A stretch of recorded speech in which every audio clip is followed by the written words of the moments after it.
السلام علیکم ورحمۃ اللہ وبرکاتہ۔ کربلا کے تحقیقی جائزہ 72 صحیح الاسناد احادیث کی روشنی میں جز بے میں حدیث نمبر 12 پیش خدمت ہے۔ خاصی طویل حدیث ہے اور اس کے حوالے ساتھ ساتھ اس ویڈیو میں چلتے رہیں گے، اس لیے حوالے میں آپ کو نہیں بتا رہا، لیکن ڈی پی پہ حوالے سارے موجود ہوں گے۔ مسند احمد کی حدیث ہے کہ سیدنا قیس تابعی رحمہ اللہ کا بیان ہے کہ جب ام المومنین حضرت عائشہ رضی اللہ تعالی عنہا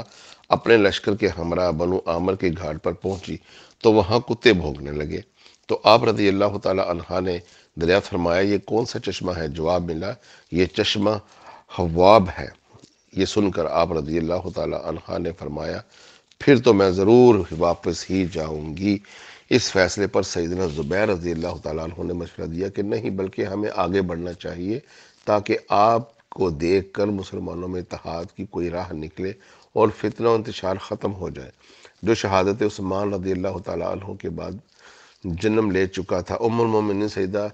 عائشہ رضی اللہ تعالیٰ عنہا نے فرمایا کہ ایک دن مجھ سے رسول صلی اللہ علیہ وآلہ وسلم نے یہ غیبی خبر دیتے ہوئے بڑے افسوس کی حالت میں ارشاد فرمایا تھا، تم ازواج مطہرات رضوان علیہم میں سے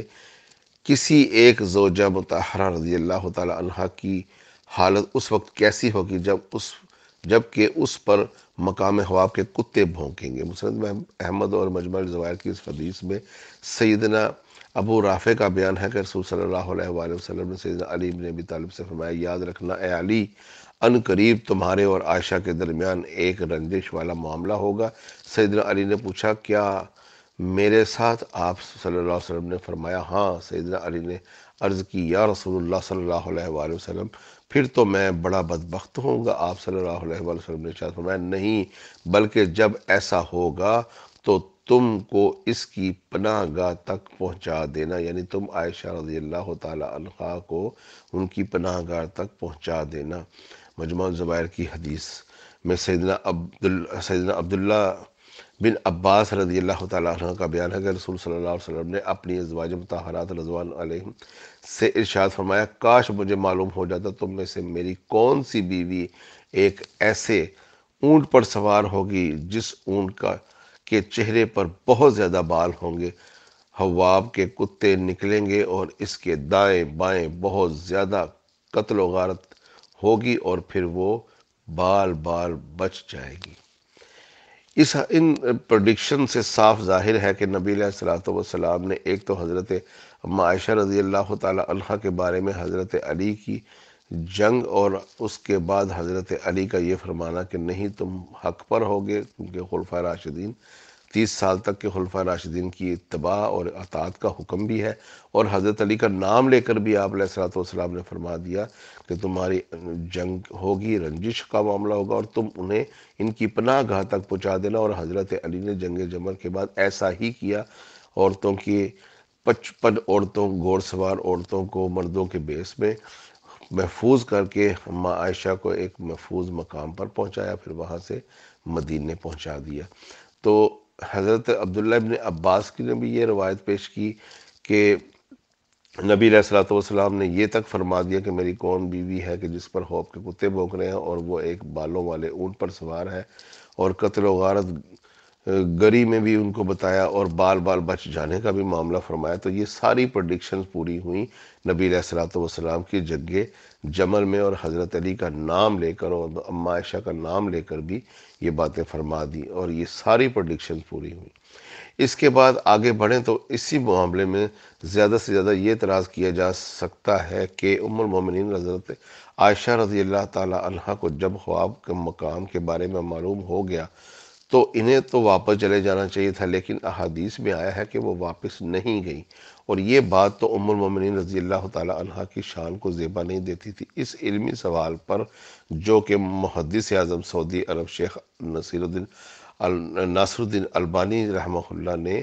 اس کے تحت لکھتے ہوئے فرمایا ہے کہ ہمارا جواب یہ ہے کہ ضروری نہیں کہ صحابہ کرام رضوان علیہم اجمعین میں کمال والی ہر صفت ہی پائی جاتی ہو۔ یاد رکھیں لرزش اور غلطی سے پاک صرف اللہ تعالیٰ کی ذات ہے۔ کسی سنی مسلمان کے لیے جائز نہیں ہے کہ وہ اپنی قابل احترام ہستیوں کے بارے میں اتنا غلو کرے کہ انہیں شیعہ کی طرح معصوم امام کی صف میں لا کھڑا کرے، یعنی عظمت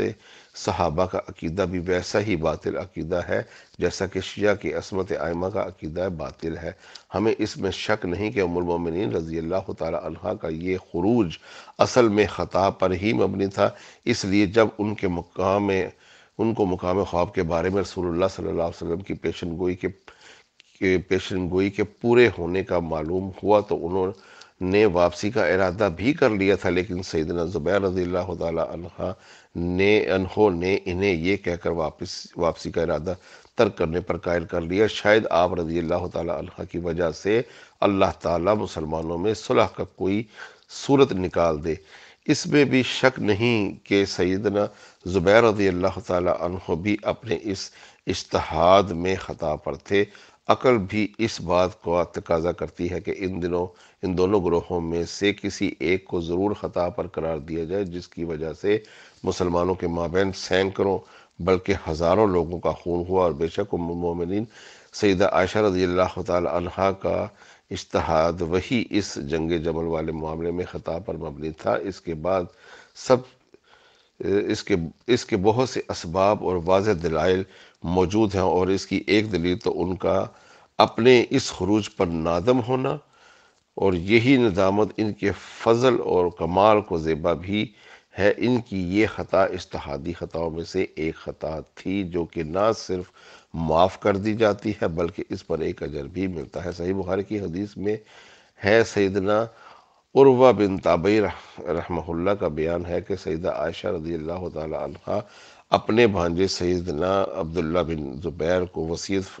فرمائی کہ مجھے ان ہستیوں یعنی رسول اللہ صلی اللہ علیہ وآلہ وسلم، سیدنا ابوبکر و عمر کے ساتھ دفن نہ کرنا بلکہ مجھے میری سوکنوں ازواج مطہرات کے ساتھ ہی بقیع غرقد میں دفنانا۔ میں ان تینوں عظیم ہستیوں کے ذریعے اپنی شان نہیں بڑھانا چاہتی۔ مصنف ابن ابی شیبہ کی حدیث میں ہے، سیدنا قیس تابعی رحمہ اللہ کا بیان ہے کہ جب ام المومنین سیدہ عائشہ رضی اللہ تعالی عنہا کا آخری وقت قریب آیا تو آپ رضی اللہ تعالی عنہ نے فرمایا، مجھے رسول اللہ کے ازواج مطہرات کے ساتھ دفن کرنا، کیونکہ مجھ سے رسول صلی اللہ علیہ وسلم کی وفات کے بعد ایک نیا کام سرزد ہوا تھا۔ محدث اعظم سعودی عرب شیخ البانی رحمہ اللہ اس حدیث کے تحت لکھتے ہیں کہ اس نئے کام سے آپ رضی اللہ تعالی عنہ کا مراد جنگ جمل میں شرکت کرنا، کیونکہ بعد میں آپ رضی اللہ تعالی عنہ اس سفر پر بہت شرمندہ تھی اور اپنے عمل پر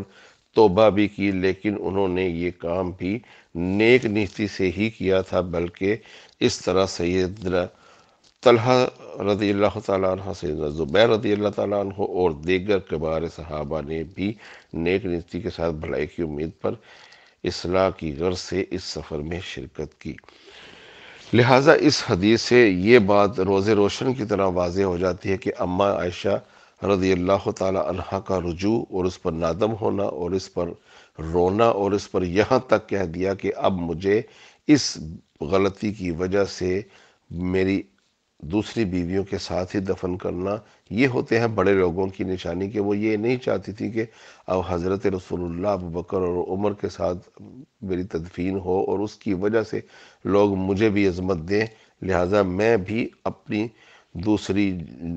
سوکنوں یعنی رسول اللہ کی ازواج کے ساتھ ہی برابری میں وہاں تدفین اختیار کروں۔ یہ ہے اماں عائشہ سلام اللہ علیہا کا رجوع اور اس پر ان کا نامزد ہونا اور اپنے بڑے پن کا جو مقام وہ ظاہر کر دیا۔ حدیث میں جو خوف کے کتے اور حضرت رسول اللہ کی پیشن گوئی یہ صاف ظاہر ہوئی، لہٰذا ہر جنگ میں جنگ جمل ہو یا کوئی اور بھی آگے چل کے جو جنگیں آئیں گی، نبی علیہ الصلوۃ والسلام کی واضح پریڈکشن دلائل نبوہ نومینیٹ کرنے کے بعد نبی علیہ الصلوۃ والسلام نے ایک ایک بات الگ الگ کیٹیگوریکلی اس کا وقت، تعین، افراد، ان کے نام، سب کچھ نبی علیہ الصلوۃ والسلام کی صحیح الاسناد حدیث بخاری، مسلم اور کتب ستہ سے واضح طور پر بیان کی جا رہی ہیں۔ اللہ تعالی ہمیں سمجھنے کی توفیق عطا فرمائے۔ السلام علیکم ورحمۃ اللہ وبرکاتہ۔